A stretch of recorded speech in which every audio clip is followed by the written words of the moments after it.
بابتسامة عريضة ونظرة ثاقبة تتجاوز اللحظة إلى المستقبل، إلى ترجمة الطموحات. اقتحم عباب الأعمال وواجه رياح الأزمات، مستمدا من استراتيجية ذكية، فلسفة النجاح والريادة. بين الاتصالات والبنوك والعمل الاستشاري وعلوم الطب والحياة كرس حضوره، وبين أوروبا والشرق الأوسط كبر، وفي الولايات المتحدة الأميريكية درس وحلق، مسجلا النقطة الفاصلة في معركة مواجهة خطر الحروب البيولوجية. حديث آخر مع رجل الأعمال اللبناني العالمي فؤاد الهبري. أصدقائي المشاهدين، مساء الخير. فؤاد الهبري، مساء الخير.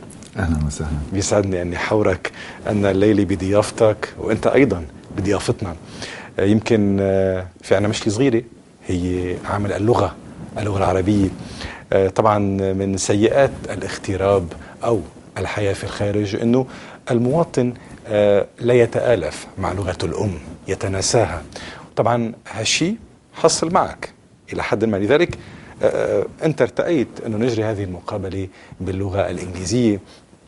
هل اليوم من المسموح برأيك أنت أنه إنسان يعمل في الشرق الأوسط، يعمل في كل مكان من العالم، لا يتقن اللغة العربية ولا يستطيع التواصل مع الآخرين عبر هذه اللغة؟ رح أطرح سؤال باللغة الإنجليزية حتى تفهم علي شو قلت لك. طبعا the inconvenience of leaving your country is to forget one's mother tongue.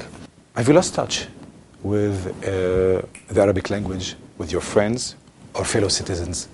And do you think can a person in this day and age not learn Arabic and do business mainly in the Middle East?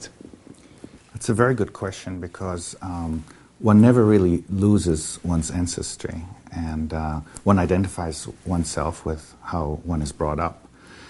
The language is something that is a matter of practice. It's a matter of opportunity.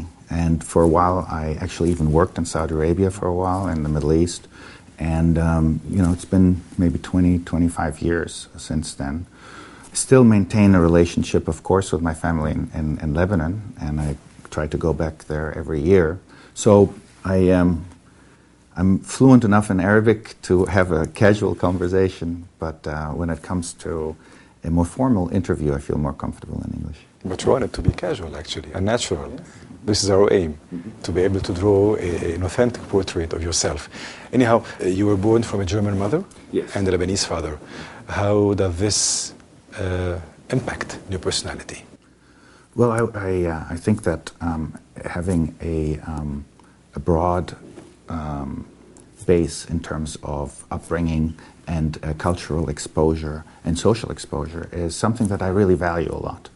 I've learned a lot about the Arab culture from my father, and a lot from the German and European culture from my mother. So I try to pick the best of all those cultures, and I don't know that I've always succeeded, but it's good to have a broad background. You have three identities: you're German, you're Lebanese, and you're American. For which of the three do you feel the closest?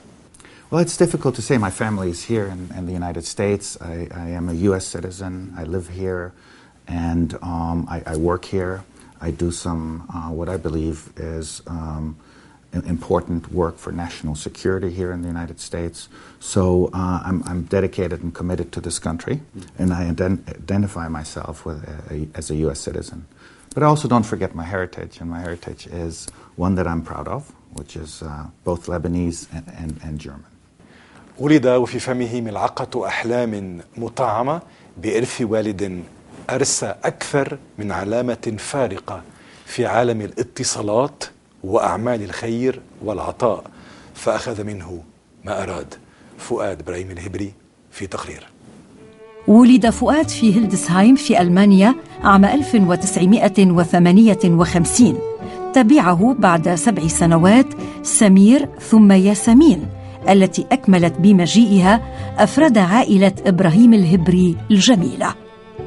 أمضى الولد البكر طفولته بين أوروبا والشرق الأوسط مروراً بالسودان، واختار يوم بلغ مشارف الجامعة الولايات المتحدة الأمريكية مقراً والاقتصاد تخصصاً، فنال به بكالوريوس من جامعة ستانفورد، واستكمله بشهادة إدارة الأعمال من جامعة يل.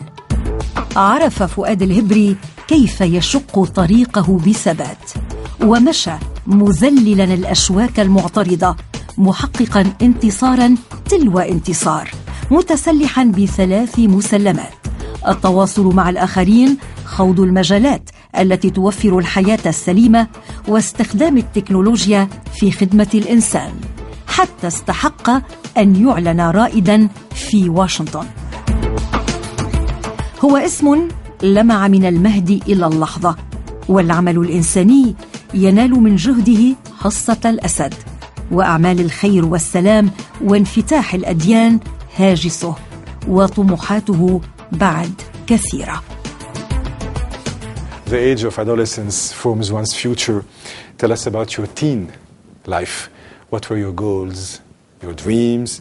We have to admit that life was generous to you. Did this generosity of life broaden the scope or the limits of your dreams?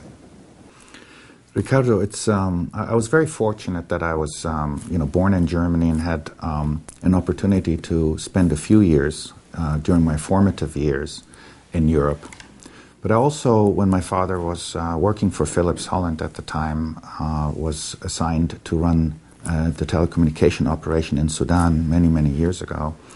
I had the opportunity to live there, and after his promotion to become the head of the Middle East, the whole family moved to Beirut, and this is where I lived for about eight years, during age 8 till about 16. And as I slowly evolved as a young adolescent person, my dreams have consistently been to actually become an entrepreneur.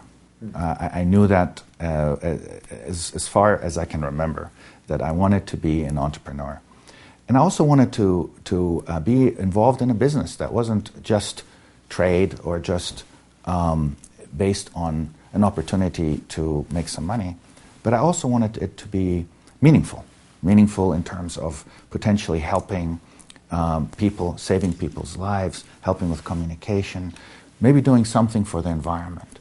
So I can't say that my dreams were totally formed in terms of specifically what I wanted to do, but clearly I wanted to be an entrepreneur, I wanted to be a businessman and build something that I and my family would be proud of. A lot of people have got ambitions and dreams, but unfortunately, because they have no financial support, they know that their dreams are so much limited. And that's right. I'm very lucky in that sense that I had the opportunity to study well, and my family always supported us this way. That my father introduced me to a network of important and honest business people. So certainly I was very lucky that my dream was made possible because of the means and opportunities that were presented to me. Those who know you say that you combine both dream and perseverance. Does perseverance without a dream fall short of achieving excellence? It's interesting because I think some people are very lucky in life in that they have dreams and it comes easy to them to fulfill those dreams. For me, it hasn't been that easy. I've worked very hard. I had to be very focused on what I'm doing. Perseverance was critical, and so I feel like that everything I've built, I really put a lot of effort into, and getting it to the stage where it is. In 2008, you succeeded in expanding your investments while companies were downsizing due to the worldwide economic crisis. Did you use some tactics, or do you think you were lucky? Well, I think that some businesses are very cyclical and have a definite correlation with the general economic health. I think that the business we're in, national security, I think is one that is not as much affected by economic up or downturns. So I don't know that there is anything other than the type of business that we're in that has given us the opportunity to continue to grow while the economy was experiencing a downturn. There are other businesses that have also been doing well during this economic crisis. In 2009, Ernest and Young chose you as the Washington Businessman of the Year for your success in bringing failing companies to success. Do you use a certain procedure in pumping life into failing companies? Well, I think the most important thing, Ricardo, in business is to really develop a corporate culture, a culture that people understand, that people can respect and will adapt to. And I think this is very important also in our company, which is that defining a clear corporate culture that everybody can adhere to is something that helps us all work very collegiately together. And this is something that, this is the 5th company that I started, and I've seen that that's key, because the greatest asset in any business are people.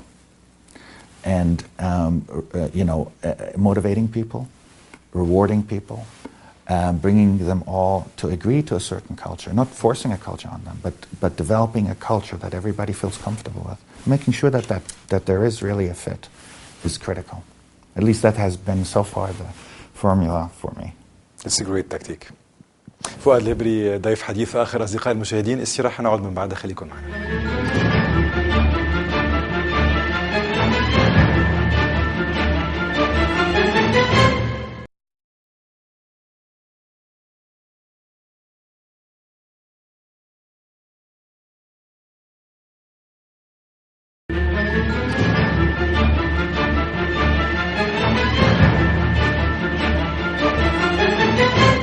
بعد هذه الاستراحة نعود إلى فؤاد الهبري ضيفنا في حديث آخر. برع في عالم الاتصالات وحلق في المجال الاستشاري وأرسى مفهوما مختلفا في لعبة الحرب والمرض والموت، فما عاد الإرهاب البيولوجي في منطوق إنجازاته موتا محتما. محطات ثورة فؤاد الهبري المهنية في تقرير. يصعد المرء السلم درجة درجة، أما هو فقفز إلى القمة وظلت قدماه على الأرض. استهل عمله في إدارة العمليات، ومحطته الأبرز كانت في سيتي بانك ثم في هاملتون، وانتقل لاحقا إلى الشركة الاستشارية بوز ألان، واستمر فيها 5 سنوات سارحا بين سنغافورة وجاكرتا. أسس عمله الخاص في المجال الاستشاري، وشارك في تأسيس أكثر من شبكة اتصالات في موسكو وفنزويلا والسلفادور. انفتاحه على عمل الشركات خلق فيه اهتماما بقطاع التكنولوجيا، والاستثمار الأخير المشترك مع والده كان فوزه بصفقة شراء Emergent Biosolutions التي رفعها من الحضيض إلى القمة. I've been with the company through its growth phase over the last 7 years, and working with him as we developed from a small company to a global operation on 3 continents. I've known Fuad for over 20 years, and I can honestly say that success has not changed him. He's still the same caring and loving family man that I originally met. He has evolved into a super businessman, but he was always good, and the same attributes that he had when I first met him. اكتشف لقاحا ضد بكتيريا الجمر الخبيثة، وحبل اللقاحات الذكية تتالى في رصيده. His personality is intertwined with the success of the business, and there's no separating the two. It's both intellect, emotion, as well as the heart that he brings to the organization that allows us to succeed. عنده طموح، ذكي كتير وشغيل، وبنفس الوقت عنده قلب طيب يعني بشكل غريب. فهالكومبينيشن هيدي كلها بتخليه مين ما يتعرف عليه بحبه يعني. he's very giving and he's very emotional, and I think that really enables him to understand humans and dealing with the human element that brings that compassion to the growth of business. بيقدر يفهم أي شخص اللي بيكون جاي من حضارة بس مثلا أمريكانية، بيقدر يفهم عليه، بس بنفس الوقت بيفهم على شخص جاي من الحضارة العربية. في تناقض، بعتقد في تناقض جوا، بحس بأوقات بينشد، بس بعتقد هيدي مثل ما بقول اتس بلس، لأنه بيقدر يعرف كيف يعيش معه. فؤاد الهبري استحق أن يحل بين أول 100 اسم عربي غير سياسي في عالمنا، وعالمنا بحاجة إلى أكثر من 100 إنسان من عيار فؤاد الهبري، لكن المبدع في مجاله يكون عادة واحدا. Fuad El-Hibri, your most favorite words of wisdom are put your effort into one project at a time. At the same time, we see you moving between several sectors and engaging yourself in more than one project at any one time. Do you think that you failed to follow this principle, or you did have your own method in applying it? I do believe in that principle, and I don't know that I would characterize it as a failure. I think that I felt I didn't have the choice to just, or the opportunity to just focus on one project, because the risk of failure was something, as a young and budding entrepreneur, was too high. So my strategy was to start with several projects, hoping that at least one of them would succeed and would carry me to the next phase of my business development. But all of them succeeded. They did.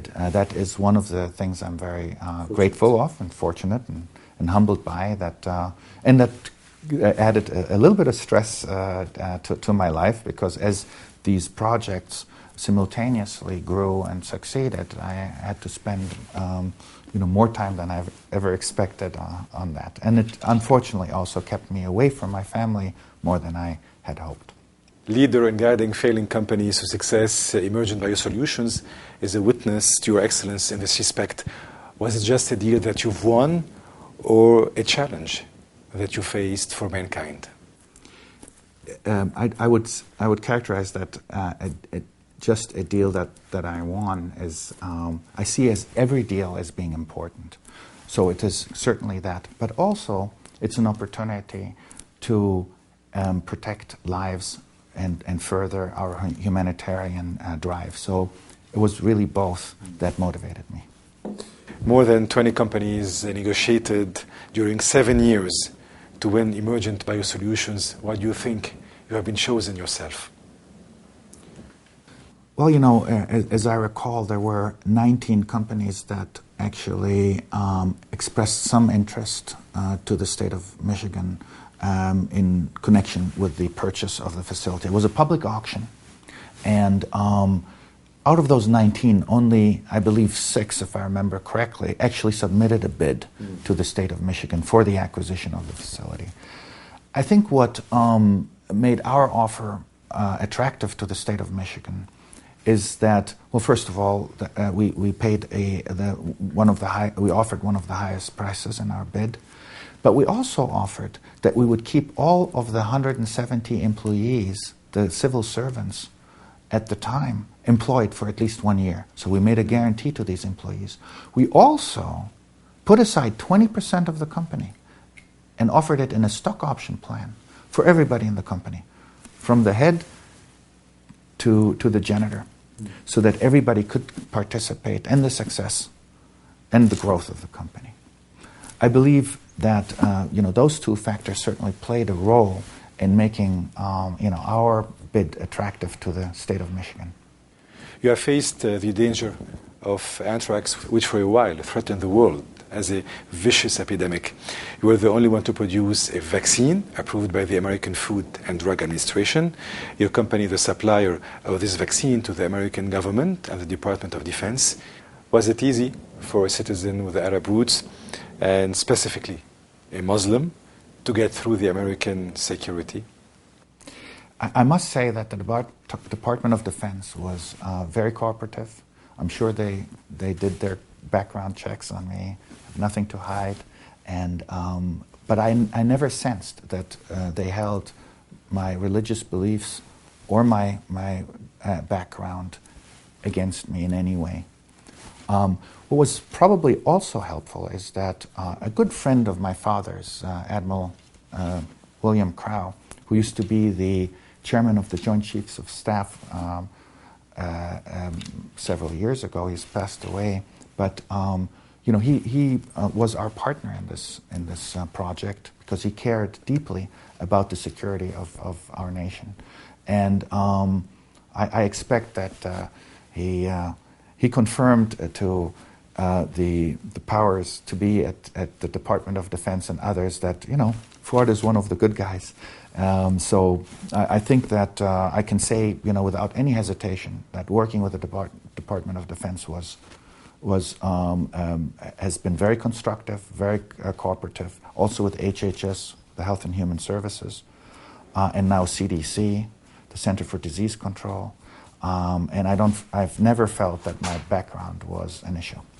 In 2006, you bought Vivax, the German company specializing in the influenza vaccine. Tell us more about this purchase. Yes, this was a very important acquisition for us because in the last few years, flu has reemerged as a potential pandemic threat to us. So the platform, the company that we acquired, Vivax, has a delivery platform called MVA, and that delivery platform expresses antigens and delivers antigens, flu antigens, to the to a human body. So, in developing this technology further, we hope to develop a broad spectrum vaccine against pandemic flu.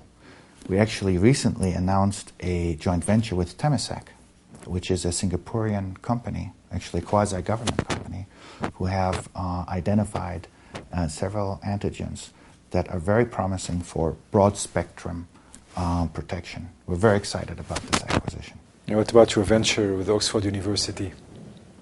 Well, TB is also another emerging disease that is becoming more complicated because of the multi-drug resistant and extensive drug resistant forms of the bacteria. So Oxford University had developed over the years a TB candidate which we agreed to joint venture together. So now I'm very pleased that Emergent and Oxford University are actually collaborating on the development of this vaccine. We actually have a field study, an efficacy trial going on in South Africa right now in 2,700 infants to demonstrate that this vaccine, hopefully, will work. So it has already shown to be safe, and we hope that the further trials will continue to validate the safety and show the efficacy of this product. And with this vaccine, we hope that over time we can eradicate that would be the home run, the ultimate goal, to eradicate that disease. The black market enters even into the drug industry. Did you come across mafias or mines in your sector? Well, it's interesting. I was especially concerned when I was working on a project in Moscow, and that was about 20 years ago. We put together the first GSM cellular network there called MTS, Mobile Telesystems. It's still around, and it's quite successful. At the time, just after Perestroika, there were tremendous opportunities in telecommunications, especially mobile telecommunications. But honestly, yes, there was always a worry about the underground and the mafia. Fortunately, telecommunications is something that maybe the mafia at that time hadn't really focused on and concentrated on. But we successfully sold our interest in that company to Deutsche Telekom at the time, and left Russia unscathed. Thank God. Hopefully. Yeah, inshallah. I still have one question in this part. Will there be someday a vaccine against every disease? I think that's a tall order. Certainly, as far as infectious diseases are concerned, I see a better chance that one day with a lot of work, a lot of trials, and a lot of effort, and that we would have a vaccine for every infectious disease. But there are other non-infectious diseases where vaccines may not work. There we hope to develop therapeutics, whether they're antibodies or small molecules, that could actually more effectively cure diseases. So there's a lot of room for progress in the medical field, and being in this field, I'm very optimistic that one day we will advance. But whether to conquer everything is going to be a difficult battle. إن شاء الله خير. أصدقائي المشاهدين، استراحة تاني بنعود من بعدها.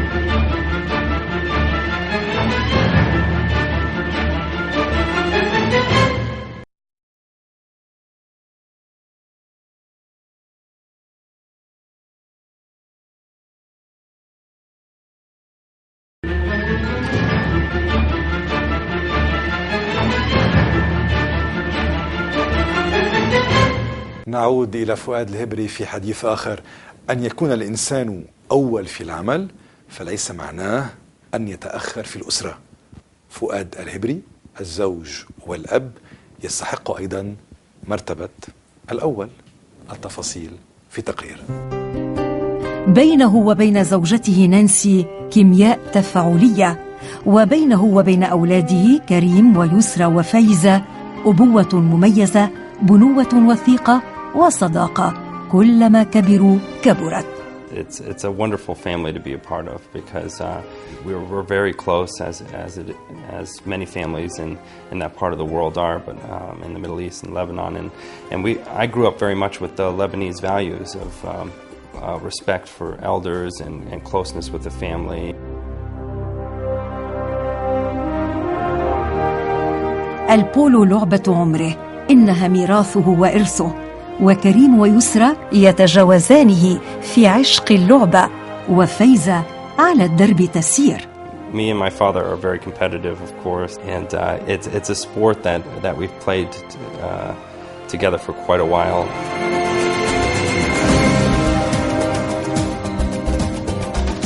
It started as father and son time, and I'm very happy to say that it's something that's continued over the years, and it's been a real joy playing with him. But of course, it's absolutely fun to compete against him from time to time. A fierce competitor, just as he is in business. He brings all his talents and energies to the sports arena, to our horse riding adventures. Fuad does not accept losing easily. However, if he loses, it's going to be the beginning of tomorrow's success, because he'll study and he'll dwell on how we lost, why did we lose, and he'll grow from that loss. أما رولا كريم الهبري الحفيدة الأولى، فتمنح قلبه نبضات استثنائية، ومع مجيئها اكتملت علاقته بالأنثى. أمه على رأسه، وزوجته في قلبه، وحفيدته تختصر ببريق عينيها كل عمره. مطاردة الثعالب هواية أخرى لأهل البيت، والفروسية مضمارهم. Fuad and I are both horse lovers. We practice equestrian sports together. Fuad is a much better equestrian than I. I understand that he won the Lebanese jumping championship when he was 16 years old. We play fox hunting together. أما السياحة فيغرف ونانسي منها مستمدين راحة وانطلاقة جديدتين. يكتسب راحته النفسية من ثقافة وطدت علاقته بالتراث، بالجذور، بالتحف والرسومات. نجح فؤاد الهبري في اختصار في إحداث الفرق في العمل، في الأسرة، وفي الحياة، والنتيجة ريادة. Your enchantment with the game of polo, is it carried from father to son, or is it just your genes? I guess it's more in my genes, because my father didn't really ride horses, but I felt that given my family background in Lebanon, there were several riders in the family, and I naturally took to it. and started riding when I was 8 or 9 years old. I concentrated on jumping, which was thrilling for me, very exciting. But then later, as I married my lovely wife Nancy and had those wonderful 3 kids, my daughter, my oldest daughter, took to riding immediately. But my son was a little bit hesitant because often the normal jumping dressage and the younger riders are mostly girls, younger females that ride, and he felt a little bit out of place. So wanting to give him an opportunity to discover how exciting the equestrian field is, I decided to introduce him to polo. And actually it was an introduction to me too. So we started when he was 11 years old. He's now 27, so that was 16 years ago. We started playing polo together. It was a wonderful bonding experience that I had with my son, and I'm very grateful for that opportunity. But he defeats you. He defeats me. He's a wonderful player. This is what you've seen now in the report, in this segment. Yes, absolutely. He's, as you can see, a much better player than me. And when you lose, you smile. I smile because I'm proud of my son. You lose with elegance. Thank you. That's very kind. I lose as a proud father, and that kind of loss is always acceptable. Before this interview, when we asked you about your wife, you answered tenderly that she is a remarkable woman, and indeed, she is a remarkable woman. Tell us more about Nancy. Thank you, Ricardo. You're very gentle. It's true that I find Nancy an extraordinary person. Not only was she able to really raise the family while I was out working abroad most of the time, away from home, she did an incredible job in raising our children, and an incredible job in managing the household, and she was very tolerant in me not being home as much as I should as a father be at home. You've been together for more than 30 years. That's right. Yes, I've the love of your life. The love of met her. You were 19 years old. That's right. And you got married 5 years after. That's had to wait to be able to get married. I had to get all the education out of the way. Yes. And you worked very hard to get your diplomas. Yes. Is it easy to keep a marriage alive, successful? It is becoming more and more challenging, and I speak for others because so far my marriage has been wonderful, and Nancy has been extremely tolerant and understanding, very supportive, very committed person to her family and to her husband, as I am to her. So there's a saying that behind every successful man or person, there's a very more successful, more tolerant woman behind. So in my situation, if it weren't for Nancy giving me the backbone in the family, the strength to do what I did, I would not have succeeded. Your kids, Karim, Yusra, and Faiza, take part on some occasions in Quran reading. Did you nurture their faith, or they chose to commit to the spirit of Islam themselves? Well, I can't speak for every one of the 3 children in the same way because, for example, my son, I would say, has taken a little bit more interest in religion, and he's a wonderfully religious person. My 2 daughters less so, although my youngest daughter did read during the Ramadan feasts, and at the foundation when we sponsored dinners there, she did read the opening surah of the Quran. Nancy and I basically have. Nancy is Catholic, and my mother is Catholic. So I was brought up, as well as our children. My children were brought up in a multi-religious environment, truly in an interfaith environment.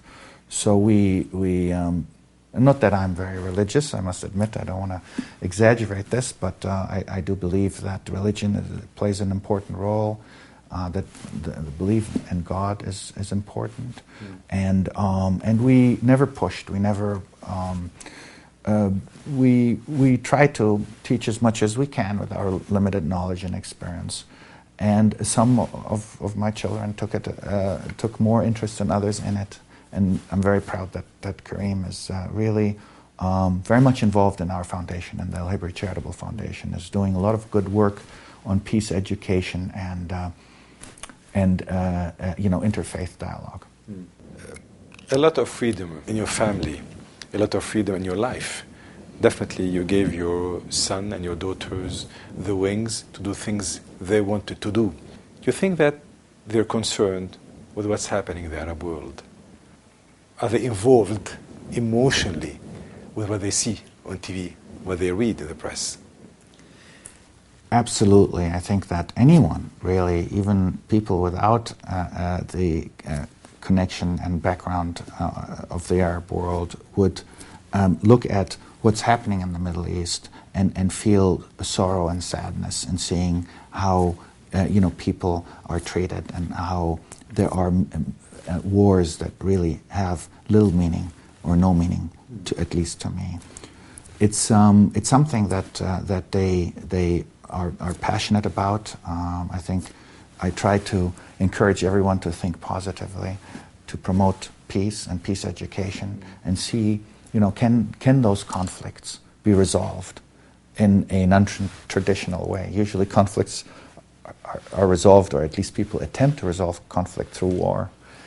We believe that that's not really a conflict resolution. It's just postponing the ultimate resolution, making it even harder to ultimately resolve a conflict. When you see we believe, who are we? We, talking about the الهبري Charitable Foundation and my family in general, I think that they all agree with this view. In 2007, you established the Prize for Culture of Peace to promote diversity between religions and dialogue also. How do you feel when you see the spreading of the culture of hatred in our world and see sectarian and religious conflicts at their worst? That's a very good question, and we thought about it for a long time, and we decided that the best way to get peace really ingrained in everybody's DNA is to educate about peace. And that's why our focus is peace education.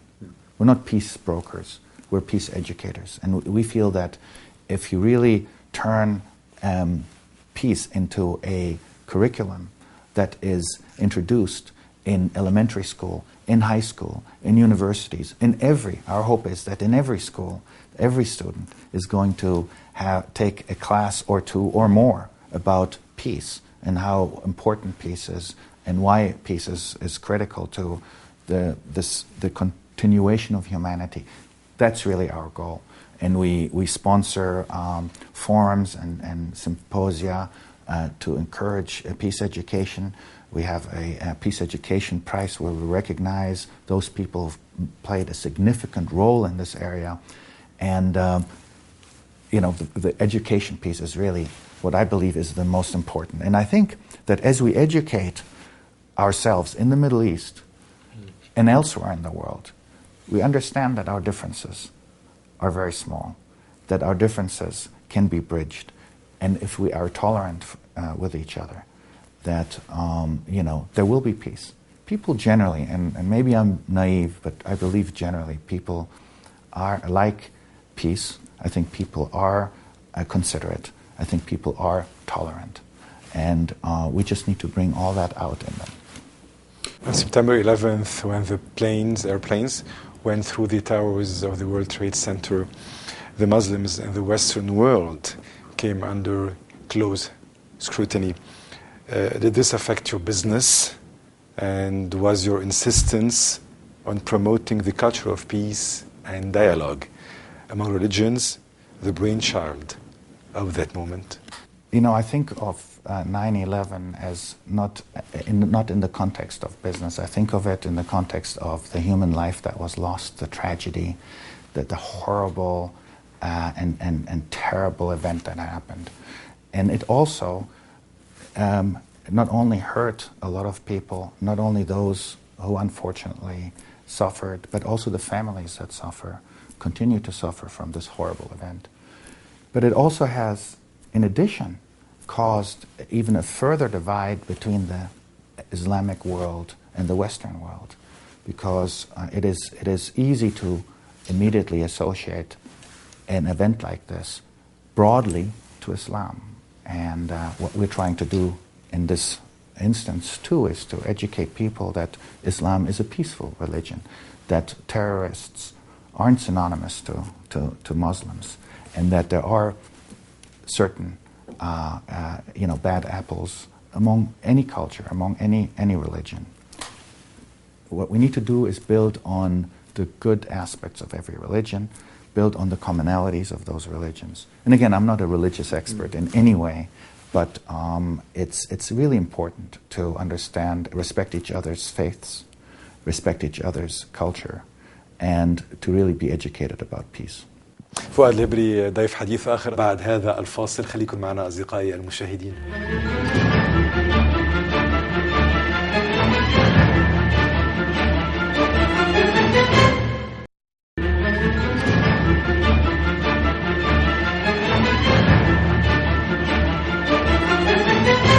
نعود بعد هذه الاستراحة لبناء مجتمع معافى وسليم يرتكز على القيم.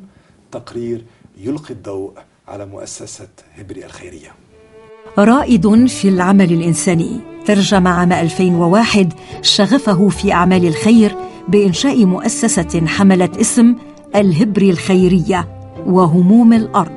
Well, I'm a founding member of the Board of Trustees, and I've been involved since the beginning in that role as trustees. The foundation was founded in 2001, the summer of 2001. And where I see myself with the foundation is obviously a long-term, involvement. And I hope to one day be able to bring leadership to the Board of Trustees so that I can carry out my father and grandfather's vision for the foundation.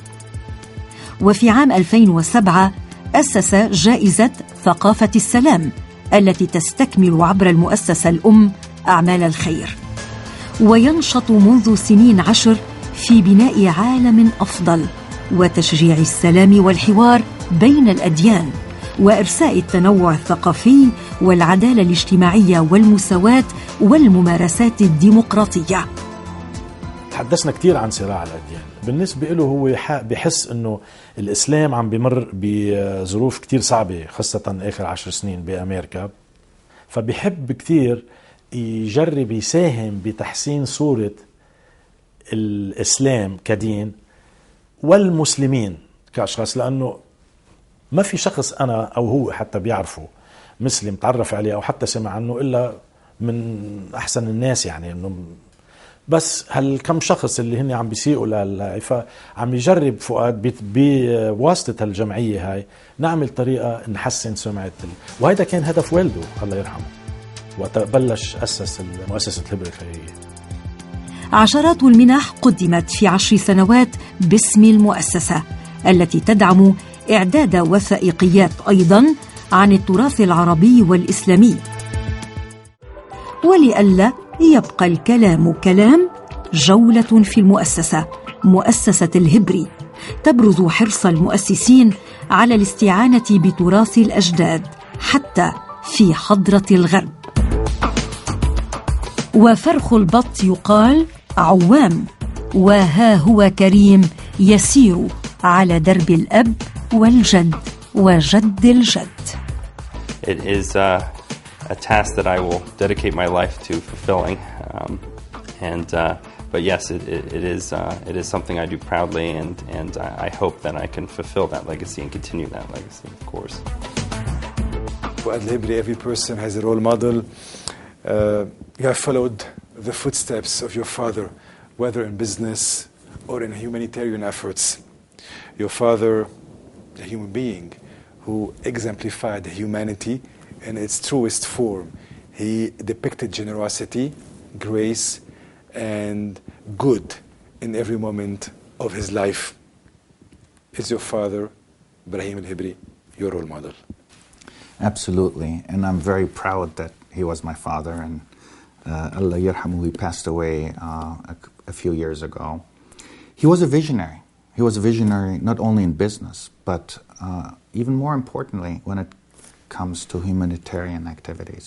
He's the one who sat me and the family down one day, I believe it was in late 1999 or early 2000, said, we need to establish a foundation.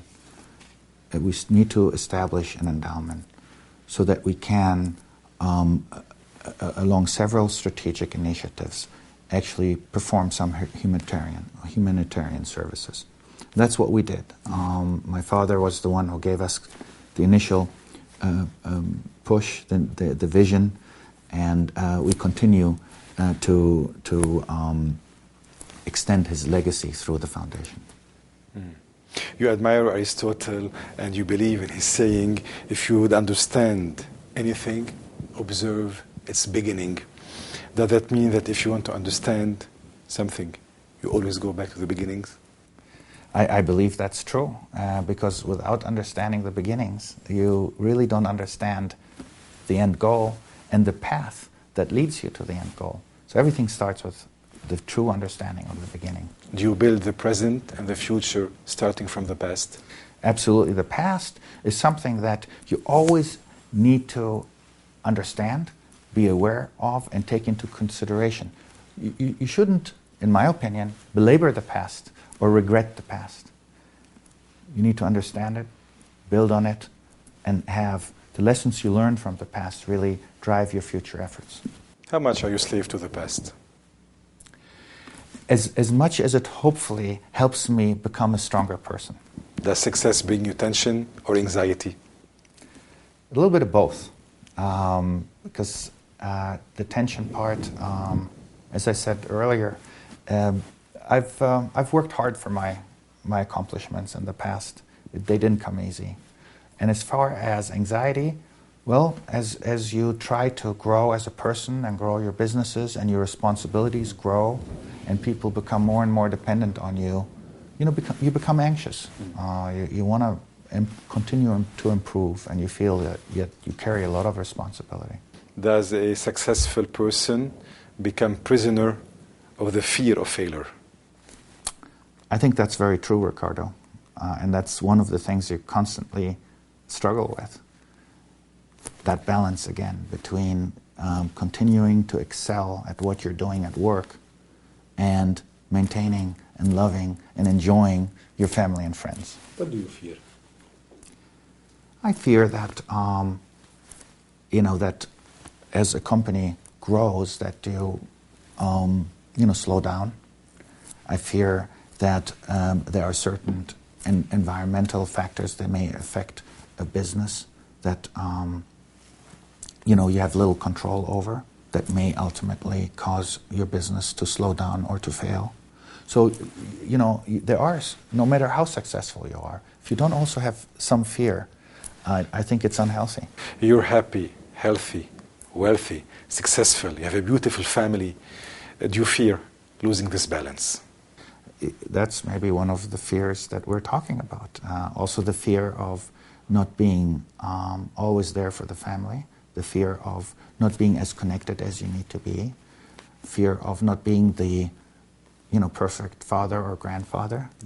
It takes a perfectionist to succeed in business, I believe. You have been a good father so far. I hope so. I feel that at the beginning, as I was building my business, I didn't spend as much time with the family as I really wanted to and needed to. But what matters is the outcome.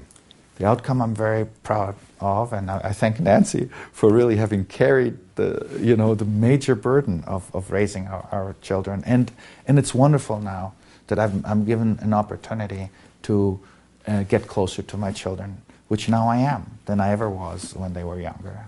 Did you learn to be patient? I think, or is it also in your genes? I think it's probably in my genes, and of course looking at my mother and my father, both very patient people. She's German, cold-blooded maybe?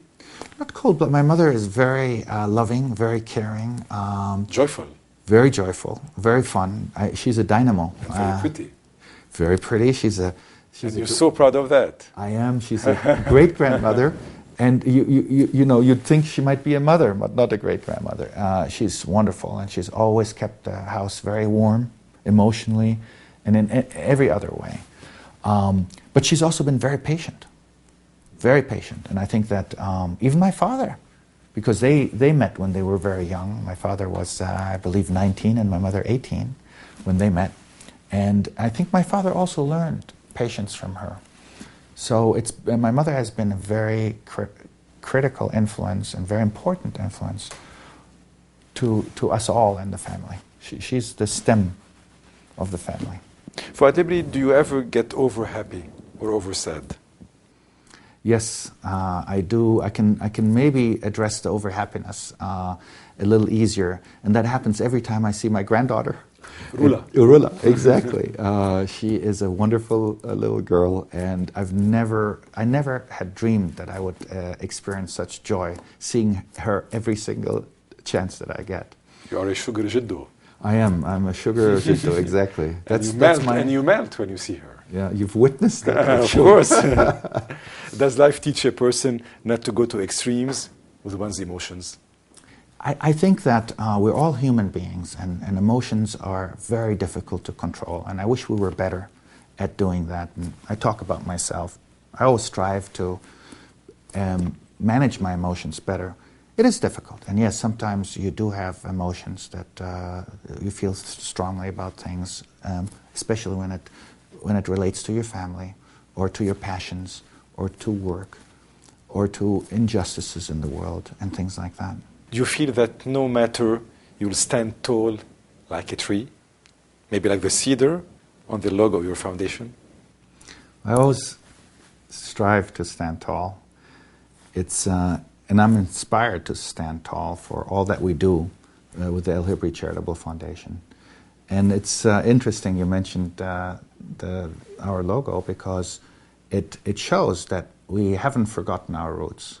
And, you know, the cedar symbolizes Lebanon, and the dove symbolizes peace. So that's really how we came up with this logo, and we're very happy to have found something that can really stand to symbolize what we're all about.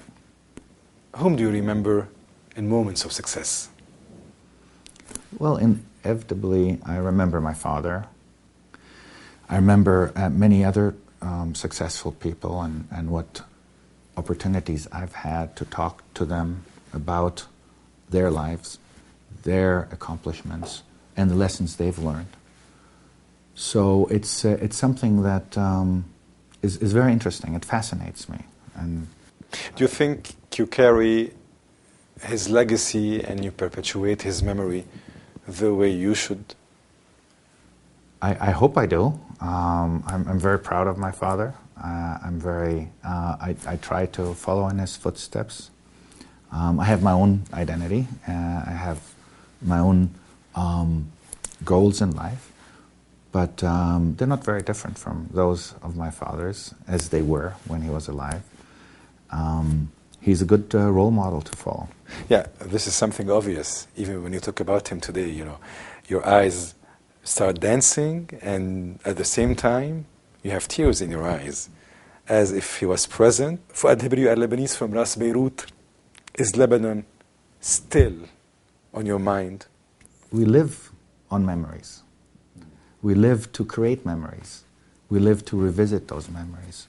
So yes, there are many times that I sit back, relax, think about my childhood, and most of my childhood that I spent in Lebanon, and the wonderful memories I have there.